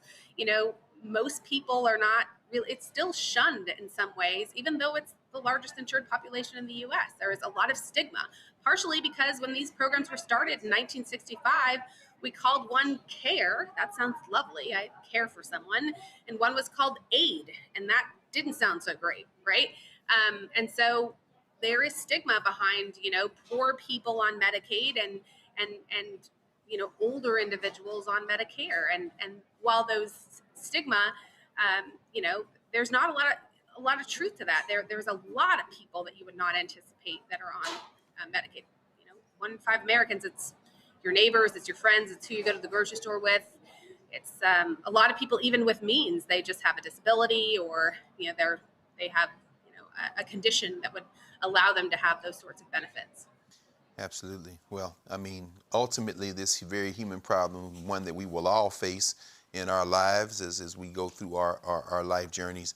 Certainly, it's unavoidable, and thank you for doing the work that you're doing. It's ht4m.org for people to get involved, sign up in the database, donate, and continue this work. We've seen what happens when people fight back, certainly in Minnesota, so I don't expect that this will be any different. Adamika Meadows, author, CEO of Here on the ground today doing the same work. So I just landed and rolling up my sleeves in this very cold environment, getting to work. No, it's no doubt about it. Yeah, and thank you for joining us tonight, because like you say, clearly you just landed because you found a corner and said, let me get involved in this work. And please come back. Keep us updated. Minnesota has become in many ways the tip of the spear, and we wouldn't expect anything less. And certainly we're going to support you here at Black Star Network. Thank you, Sister Adamika Meadows, author, and we'll talk with you again soon. Thank you. Thank you. Yes, ma'am. You're watching the Dr. Carr, can I interject something? Oh, real yeah, quick? please. Oh, yeah, please, Reese. Yeah, of course. Come on. Yeah, absolutely. Yeah, I just wanted to bring up, there's been so much talk about Minnesota fraud, Somali fraud, et cetera, et cetera. Yes. I just wanted to point out that what they're talking about, the main thing they're talking about, the hundreds of millions of dollars, was a program. And that fraud, alleged fraud, I should say, started when Donald Trump was president. That's number one, in 2020. And it was investigated and prosecuted under the Biden-Harris administration. Yes. It was Christopher Wray, who was the FBI director at the time, who investigated it. And it was Biden's DOJ that prosecuted these people. And so Donald Trump touts finding this fraud as though his administration is the one that found this fraud. His administration didn't do jack shit. It started under his administration. Mm-hmm. So it was actually the Democrats. It was actually Joe Biden and his department, or his Department of Justice, that discovered this and prosecuted it. And I think that there is definitely room to to ensure that something like this doesn't happen again.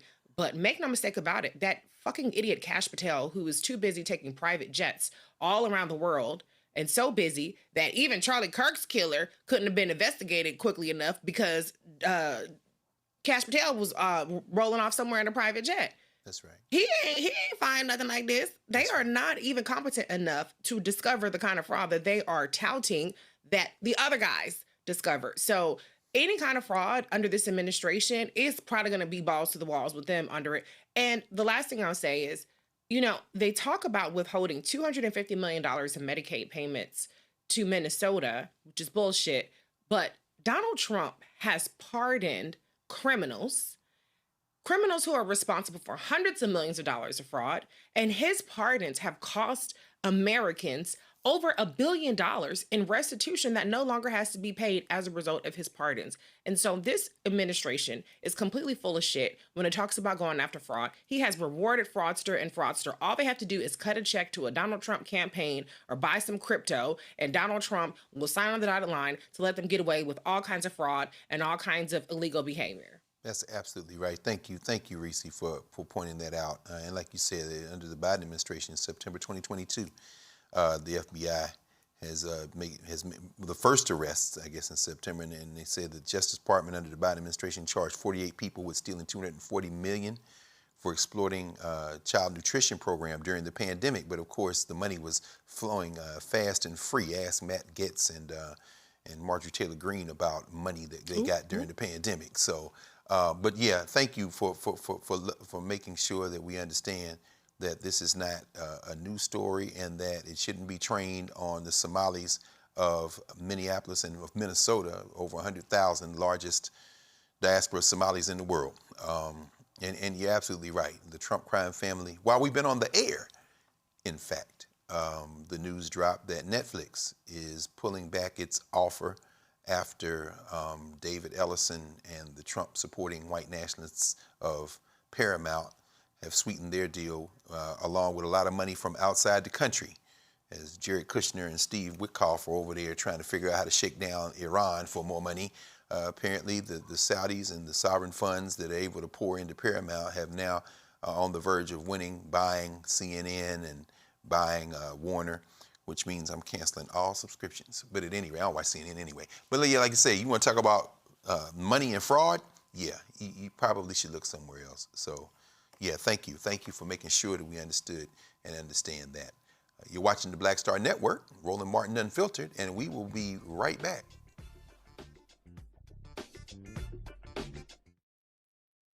With medicine and science under attack, I want to keep you and your family informed and healthy. I'm Dr. Ebony Hilton, and I knew at the age of 8 that I wanted to be a doctor.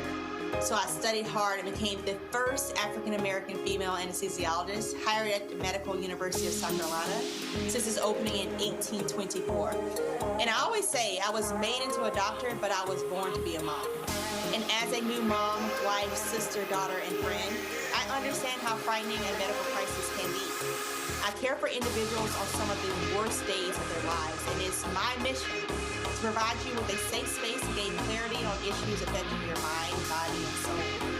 I recognize that there are health disparities, particularly as it pertains to race, and I want to help bridge the gap between you and your healthcare providers. Join me every Thursday for Second Opinion on the Black Star Network, where each week I'll invite experts from various medical fields to share the latest health news.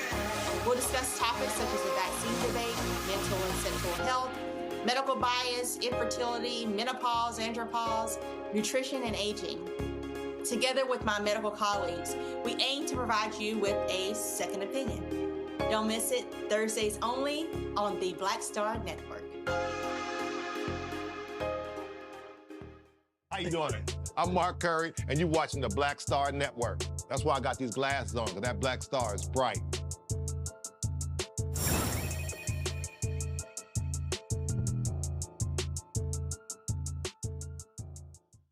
Welcome back to the Black Star Network.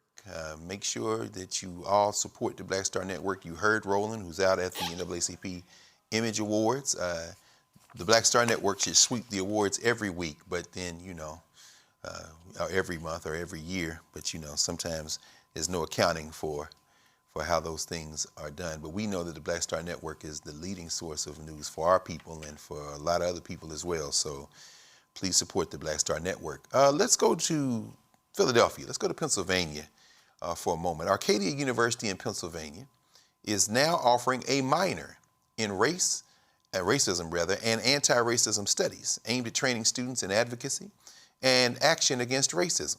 The university emphasizes its long-standing commitment to justice, equity, diversity, and inclusion, as well as its efforts to combat systems of anti-Black racism, as highlighted on the program's webpage.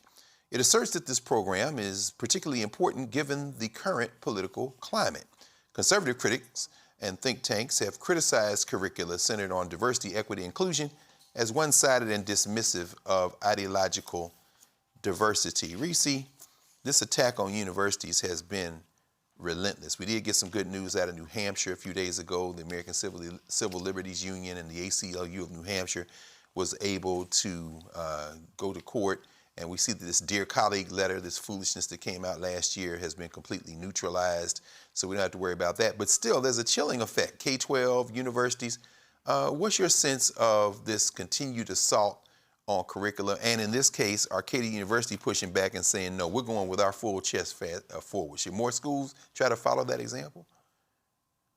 Well, absolutely. I mean, I love that they're doubling down because this is an important topic. And let me tell you something. When you're looking at the conversation around this Texas Senate race, it's needed, okay? Even from so-called allies. You've been saying soft white nationalists for years, Dr. Carr, but it's very clear that people are not as anti-racist as they like to claim that they are. And so, yeah, I appreciate that. And I think it just shows how absurd it was with the court wins in particular, that so many universities were just chomping at the bit to comply in advance with the Donald Trump administration. It also showed that people did that because that's what they wanted to do anyway. So the first chance that they got that permission slip to say, let's pull the rug from under these DEI programs, let's pull the rug from all of the advancements that we've made, which, mind you, there were still massive disparities when it came to admissions for Black students or even, programs and things of that nature. But the first chance that they got to take things away, they were like, sign me up. And so I think that what has been very revealing through what this administration has tried to do is who's on our side, who's on the side of humanity, who's on the side of decency, and who is on the side of, I'm going to do the bare minimum and I'm going to provide the illusion that I really care and that I'm in this to actually move the country forward or move the needle forward until it's no longer convenient for me. Absolutely. It's breaking news to me. I didn't know. I don't know, Reese. Did you see this? Cardi B was in Texas, and she urged her followers on Instagram to vote next week for Jasmine Crockett over James Tallarico. Did that happen today? I saw it. I love me. Well, break that down for us, because I'm going to go to the next story, but I just saw that. I was like, wait a minute, hold on. So, yeah, how important is that? I mean, in the grand scheme of things, we certainly saw Nicki Minaj over there stumbling over her life for whatever reasons with Trump. But, I mean, how do you interpret this? I know young people in particular may be following something like that. I'm skeptical that it moves the needle very much. I mean, we saw when Beto run, he had Beyonce in her shirt. She had a little, Beto shirt on. We've seen celebrity endorsements on both sides of the aisle plenty of times. I don't think that it really makes much of a difference. But what it can do is it can generate some enthusiasm. It can make it more of an event. It's sometimes that helps get people out is people feeling like they're a part of something. And so I think that at a minimum, it can't hurt. You know what I'm saying? Gary Chambers, our good brother Gary Chambers, has been breaking down the numbers in Harris County, for example, and saying like, look, this turnout is not that great so far. It's certainly not running ahead or not running ahead by much of prior election cycles. And the theory of Jasmine Crockett's race or Congresswoman Crockett's race is that she can activate disillusioned and disaffected voters. Now, in her defense, part of the reason why maybe they haven't been as activated is because the mainstream media and the white nationalists, the soft white nationalists, let me put it that way, have really tried to drive home this point about electability and about only Tallarico can win, even though white men have been losing for 30 years statewide on the Democratic side. And so that could be partially suppressing some of the turnout because people might feel like she can't win, and so why bother to vote? But if you are out there sitting your black ass on the couch thinking that I'm not going to vote because she ain't going to win anyway, you need to get your ass up, and early voting ends on Friday, and then election day is on Tuesday, and you need to vote like your life depends on it, because these people are counting your black ass out, okay? Let me tell you something. If she does not win that primary, then you will prove them fucking right. You will prove them absolutely right that they ain't got, there's no point in trying to activate, because that is what this woman has been out there as she's been flying back and forth to the Capitol to do her job, because she's a sitting congresswoman. She ain't a part-time legislator, okay? And put it like that. She has a whole ass job that's full-time around the year. If she is doing that and then coming back and she's going to nightclubs, she's going to restaurants, she's going to barns and wherever else, barnstorming the whole state, then you can get up and vote. And so I appreciate everybody that's activated. She had Kelly Rowland the other day. She had Cardi B today. There's some other, she had Method Man. Ooh, I saw Method Man. I said, okay, man. Oh, Lord. Okay. I know that's right. So I'm just saying, look, I would vote anyway, but I'm just saying, some people are probably looking at it like, okay, I know that's right. Let's go with Jasmine. So even if, I'm going to say this, let's say that the turnout is not as massive, and let's say she barely ekes out a win here. I think, though, that being able to silence the doubters who do not think that black voters are worth investing in, and people who may have been tempted to be apathetic because, well, she ain't gonna win anyway. They all in for the white man. He was on Colbert and da-da-da-da-da-da. I think that if she gets past that finish line, kind of the same thing Obama had to deal with. When he won Iowa, then everybody was like opening up the floodgates. If they see that she can win in the primary, which you should help her, that's Reese Colbert's opinion. No. Then maybe that can open up some floodgates for the general as well. Indeed. I didn't realize she had Method Man down there. And in passing, we'll send out condolences, of course, the transition of Oliver Grant, Power Grant, who's one of the founders of the WU, out of Staten Island at age 52. But I didn't realize Method Man was out there. So let's move for a moment to Chappaqua, New York, where, of course, Hillary Clinton was deposed today. And Bill Clinton will be deposed tomorrow by James Comer, and his committee.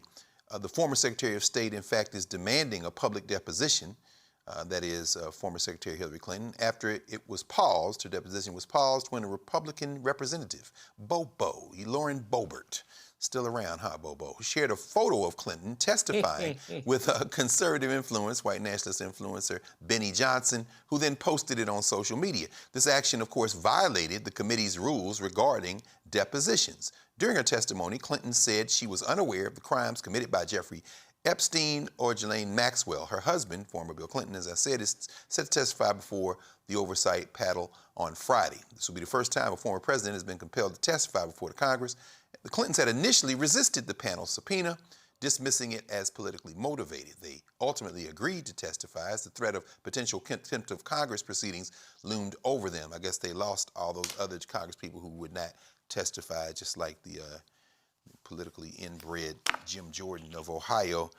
Saw that Secretary Clinton took some questions after the deposition, and she said, listen, you all need to release it as immediately as you can. Representative Robert Garcia out of California, called on the House Oversight Committee to release a full transcript of the deposition within 24 hours. And Secretary Clinton said over and over again at the podium today after the deposition, I never met Jeffrey Epstein. I do not know Jeffrey Epstein. Reese, break this down for us. What are we looking at here? Is this just straight politics as usual from this committee and James Comer?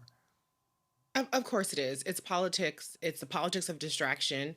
And it's giving people something to focus on. Hillary Clinton has always been a lightning rod for Republicans. But if we're gonna interview first ladies, what about the first lady? Well, ain't no more East Wing jail. Because Trump just illegally bulldozed that shit. That shit's gone. That's where she was supposed to be. But wherever Melania is trolloping around Mar-a-Lago or wherever she's maybe taking up space, maybe she got a trailer on the West Wing. Why don't you haul her ass in front of Congress? Because she's the first lady and she's in the Epstein files. That's not chick. That's what I thought.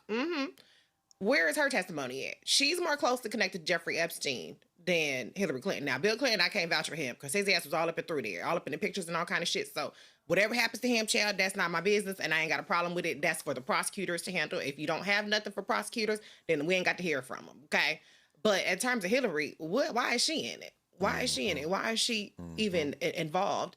What about Howard Lutnick? What about the people in the Trump administration? Where is their testimony? How about where is Donald Trump's ass being hauled in front of a Congress hearing? Because he's one of the most mentioned, if not the most mentioned people in the Epstein files. And so that's why this shit is a joke. That's why this is a farce, because there are people that are very closely connected to Epstein that are very closely connected or currently serving in the federal government under Donald Trump. Oh, yeah. And none of those people are being hauled before Congress, whether it's behind closed doors or in front. They won't even unredact names. They won't release all the files. They selectively take things out of the files.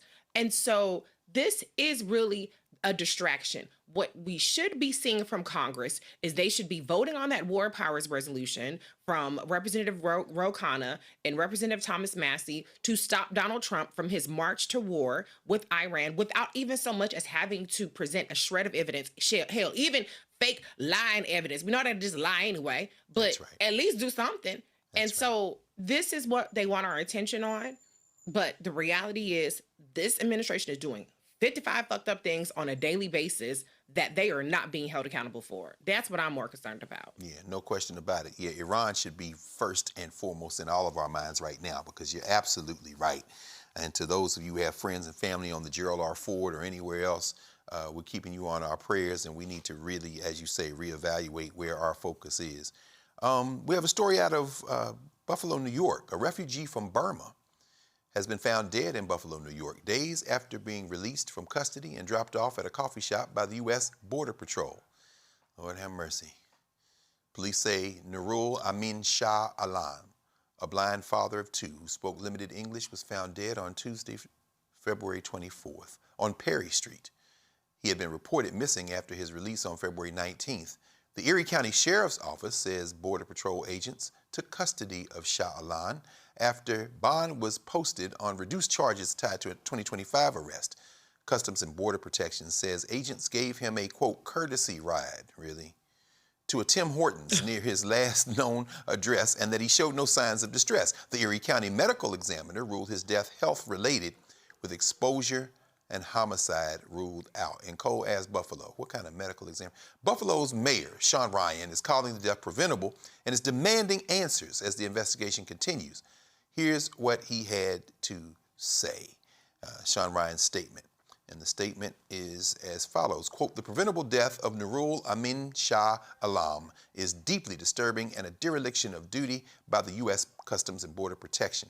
A vulnerable man, nearly blind and unable to speak English, was left alone on a cold winter night with no known attempt to leave him in a safe, secure location. That decision from U.S. Customs and Border Protection was unprofessional and inhumane. The U.S. Customs and Border Protection must answer for how and why this happened. Buffalo is a city that welcomes refugees and believes government should protect human dignity, not endanger it.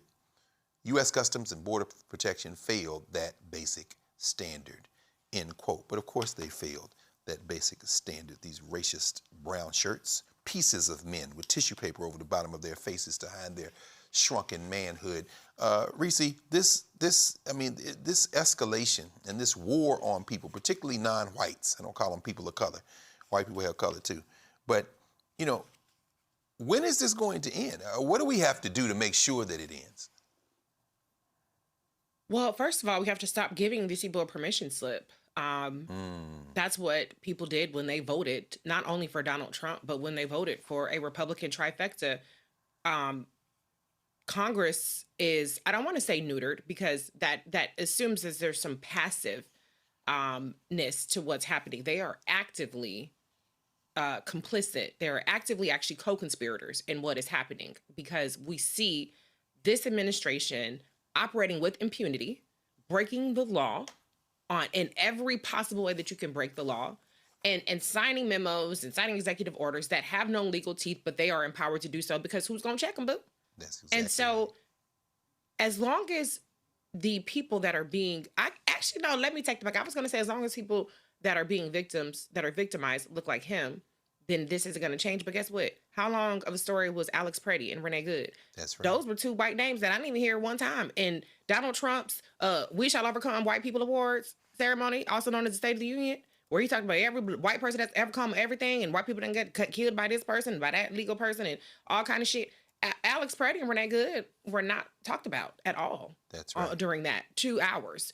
And so it actually doesn't matter what these people who are being killed, hunted, kidnapped, trafficked look like, because this society, whether through action, which is voting, or inaction, which is keeping your dumb ass at home, regardless of the threat that we're seeing, have given a permission slip to lawlessness, to white nationalists, and anybody can get it. That's why I call it Trump Girl Crow, because anybody can get it. Not just black people, not just immigrants, not just undocumented, but anybody. That's very true. That's very true.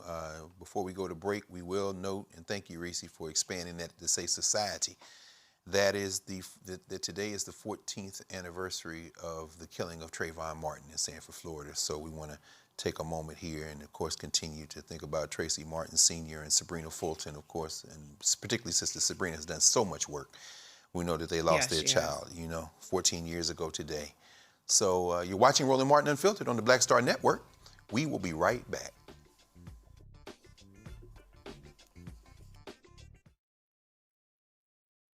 Pull up a chair, take your seat. The Black Tape with me, Dr. Greg Carr, here on the Black Star Network. Every week, we'll take a deeper dive into the world we're living in. Join the conversation only on the Black Star Network.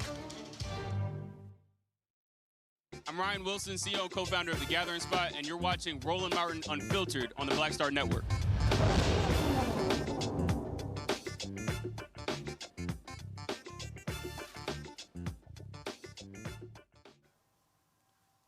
Welcome back to Roland Martin Unfiltered here on the Black Star Network. Reese and I are here. If it's Thursday night, you already know how we gets down. But right now, we're going to turn it over to our sister, Brittany Noble. It's time for Headlines with Brittany Noble. $7 million after a jury found that police wrongfully raided the home of a black family. A federal jury determined that a 2018 Chicago police raid at the Tate's family home at Back of the Yards Apartments violated their civil rights. Ebony Tate, her mother, Cynthia Eason, and her 4 kids, Imani, Lanaya, Legend, and Lakaya Booth were at home on August 9, 2018, when that incident occurred. CPD SWAT teams set off flashbang grenades outside the family's apartment before breaking down the door and repeatedly pointing assault rifles directly at the kids. The 4 children were 13, 11, 8, and 4 years old at the time. The jury found CPD officers guilty of acting improperly and using excessive force against the family. During the raid, Tate suffered a panic attack, and her mom was forced outside in front of her neighbors in only a T-shirt and underwear. And now one of the largest payouts from the city, the family, along with their lawyer, speak out about winning the case. They say each child will get $1 million in damages, while Tate and Eason will each get $750,000. The city says it disagrees with the verdict and it's exploring post-trial motions. Well, a car chase involving federal immigration enforcement officers led to a multi-vehicle crash Wednesday in Newark, New Jersey. Mayor Ross Baraka said on social media that ICE agents attempted to pull over a van in the state's largest city when the driver fled. He said the ICE agents gave chase, resulting in an accident involving several vehicles, including one carrying 3 kids. The driver of the van was injured and taken to the hospital. It was not immediately clear the extent of the driver's injuries or why the person was being pursued by ICE. Baraka said in an interview to reporters that he expects to hold agents accountable for their actions. He also said Newark police were not involved with ICE's investigation and only responded to the crash. A guest of Congresswoman Ilhan Omar, Minneapolis resident Aaliyah Rahman, was arrested by Capitol Police during the State of the Union after standing in the gallery. She's a U.S. citizen, was injured in January when federal immigration agents in Minneapolis forcibly removed her from her car. Omar is calling for an investigation, saying her guest was removed despite warning officers about her shoulder injuries and was charged with unlawful conduct for her brief protest during the president's speech.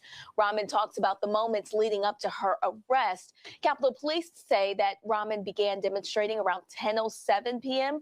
That's nearly an hour before the president ended his remarks, and they also said that she ignored multiple requests to sit down. They go on to say it's illegal to disrupt the Congress and demonstrate in the congressional buildings. Colgate Palmolive says it will ask investors to vote against a conservative shareholder proposal to remove diversity, equity, and inclusion criteria from its board selection process. While many companies scaled back DEI programs over the past year and political pressure, well, Colgate is actually standing firm, joining a small group of firms like Costco and Apple and maintaining its policies. In 2025 proxy statement, that company noted that 3 of its director nominees are members of underrepresented communities. Singer Brian McKnight is suing Ricky Smiley, radio host Karen Clark, and Urban One for defamation. McKnight is fighting back after he claims he was targeted by false and defamatory accusations made by his ex-wife, Julie McKnight, during an interview in 2025 on Foxy 107.1, owned by Urban One. Brian says his ex-wife, Julie, accused him of being a neglectful father and emotionally abusive towards her and her kids. The suit alleges that Clark amplified the accusations without any opportunity for the singer to defend himself. The suit says the defamatory allegations were rehashed in December of 2025 on the Ricky Smiley Morning Show podcast. McKnight says that the accusations severely damaged his career and reputation. He's asking for $25,000 for compensation and punitive damages and for ongoing damage to his career and reputation. Oliver Power Grant, a founding member of the hip-hop group the Wu-Tang Clan, has died. He was 52 years old.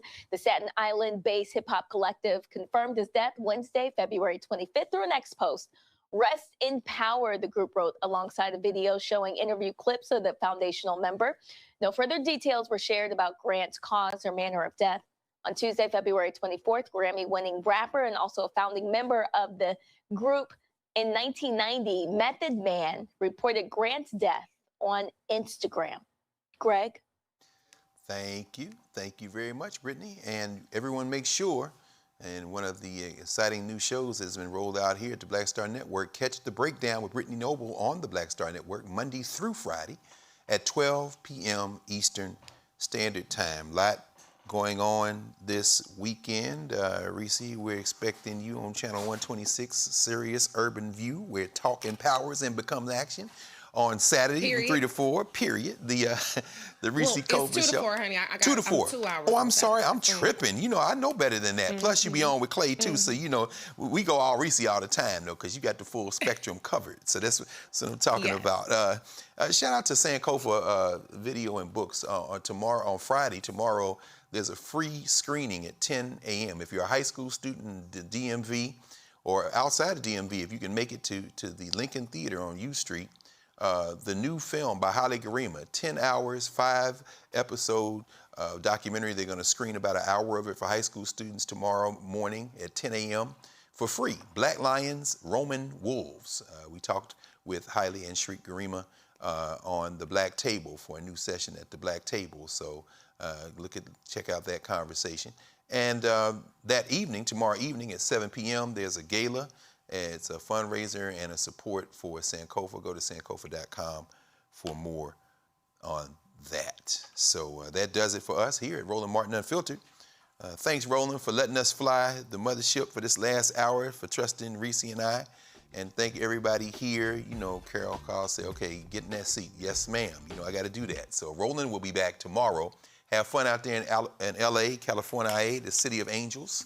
Hollywood, say hello to Lim CP and tell them stand up for black people. Anyway, we will see you all tomorrow. And Roland Martin Unfiltered, holla.